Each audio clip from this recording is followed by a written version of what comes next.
Salut à tous, au sommaire de ce Plus Clair, celui qui se définit comme le José Bové de la télé, Patrick, comment compte-t-il s'y prendre pour refaire le monde à la mi-journée? Réponse dans quelques minutes. Un zone interdite et une soirée spéciale sur M6+, un doc sur France 3. Il nous commentera cette rentrée surchargée. Aux États-Unis, et ça sera en fin d'émission. Sans oublier le zapping, les news de la semaine, mais d'abord revenons. Mon général, mais de temps en temps... Donc finalement, vous êtes d'accord avec Arlette Chabot, la directrice de l'information de France 2, qui dit, je cite, « Personne en interne n'a la palette dont dispose Patrice Bertin, le directeur adjoint de la hip-hop. » Pour l'instant, vous faites profil bas, vous bridez votre nature. Le pouvoir est... De ce JT, c'est aussi votre capacité à faire preuve d'ouverture. Et dit-on, on a du mal à vous convaincre que vous vous trompez. Toujours Patrice Bertin, je cite. Oui, on a eu des différends terribles avec Patrice Bertin, mais j'ai jamais flanché. Quand j'ai une idée, je la défends.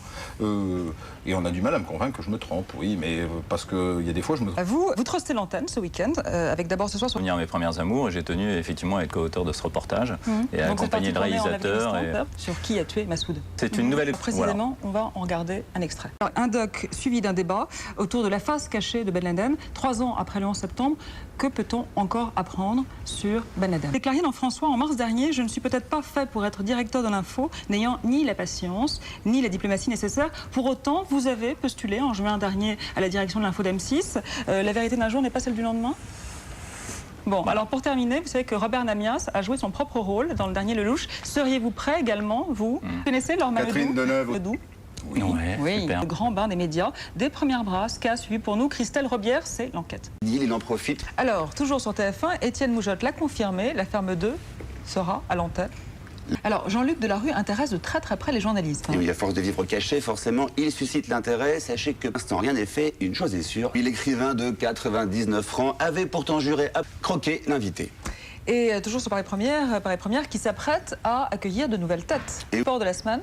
Sébastien Moura. De l'actu média avec Éric Dussard et son bloc-notes, c'est parti. Vous êtes toujours en clair et dans Plus Clair. Patrick Sébastien fait tourner les serviettes en loge. En attendant de l'accueillir, voici les meilleurs moments télé de la semaine, c'est le zapping. Oui. D'auteurs, compositeurs, et non pas de monde formaté. Ça s'appelle un télécrochet, c'est un peu télé-dimanche dans les années 60. Eh ouais, mais tu te rends compte qu'aujourd'hui, si on suivait ça, si la Starac avait existé à l'époque, je sais pas, moi, un Gainsbourg, ça n'existe pas. On s'est dit, lesquels? Je sais que vous êtes très zen. Non, mais on va revenir sur la phrase qu'a dit Lelay. Oui. Sur tu sais, les laveurs de cerveau, qu'il avait le cerveau pour vendre du Coca-Cola. C'est pas ça qui m'inquiète le plus, moi. C'est un théâtre de guignol. Et les presseurs, c'est qu'il y a une raison, finalement, c'est pas si terrible. Du statut de pestiféré à celui je suis toujours pestiféré. Qui est le directeur général de France 2. Qui me parle humainement. Je connais plein d'animateurs qui souffrent beaucoup aujourd'hui d'avoir été traités comme des chiens. J'ai la chance, pour l'instant, d'avoir autour de moi, j'ai une naissance où j'ai été... Mot de la fin, merci. Voilà. Vous suivez l'élection candidat ne trouve grâce à vos yeux. Vous pourrez toujours voter pour la chaîne Showtime. L'émission s'appelle American Candidate. Voilà, Plus Clair, c'est fini pour aujourd'hui. On se retrouve samedi prochain à 12h40 en clair. Très très bon week-end à tous. Tout de suite, Anne Parillo.